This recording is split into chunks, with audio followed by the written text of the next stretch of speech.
અમલિયાત પ્રાથમિક શાળા ખાતે સેવાભાવી દાતા દ્વારા 14 પ્રાથમિક શાળાના બાળકોને સ્વેટર વિતરણ તથા જરૂરિયાતમંદ પરિવારોને બ્લેન્કેટ વિતરણ કરાયું।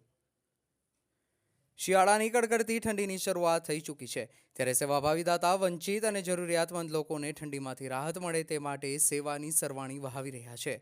મહીસાગર જિલ્લાના સંતરામપુર તાલુકાના અંતરિયાળ વિસ્તારમાં આવેલ આમલિયાત પ્રાથમિક શાળા ખાતે જિલ્લા કલેક્ટર નેહા કુમારે જિલ્લા વિકાસ અધિકારી CL પટેલની ઉપસ્થિતિમાં સુવિધા હોસ્પિટલના સેવાભાવી દાતા ડોક્ટર RB પટેલ અને લાયન્સ ક્લબ દ્વારા 14 પ્રાથમિક શાળાના અંદાજે 800 જેટલા બાળકોને સ્વેટર વિતરણ તથા 1500 ગરીબ પરિવારોને બ્લેન્કેટ વિતરણ કરવામાં આવ્યા હતા।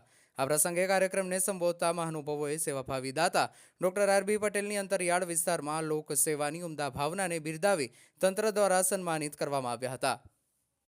ડોક્ટર RB પટેલે બાળકોને અભ્યાસમાં વધુ કાળજી લઈ સારા ડોક્ટર, એન્જિનિયર, વકીલ અને ઉમદા નાગરિક બનવા અપીલ કરી ઉજ્જવળ ભવિષ્યની શુભકામનાઓ પાઠવી હતી। તેમજ ઉપસ્થિત મહાનુભાવોએ શાળાના બાળકોને અભ્યાસમાં આગળ વધારવા પ્રેરણા આપી હતી। આ પ્રસંગે જિલ્લા કલેક્ટર અને જિલ્લા વિકાસ અધિકારીએ શાળામાં બાળકોના EKYC તેમજ ગંગા સ્વરૂપા બહેનોને નિયમિત સહાયની રકમ મળવા જેવી બાબતોની જાણકારી મેળવી જરૂરી સૂચનાઓ આપી હતી। આ કાર્યક્રમમાં લાયન્સ ક્લબના સભ્યો, BRC, CRC, શાળાના આચાર્ય, શિક્ષકો અને વાલીઓ અને ગ્રામજનો ઉપસ્થિત રહ્યા હતા। રિપોર્ટર આસિફ લુણાવાડા।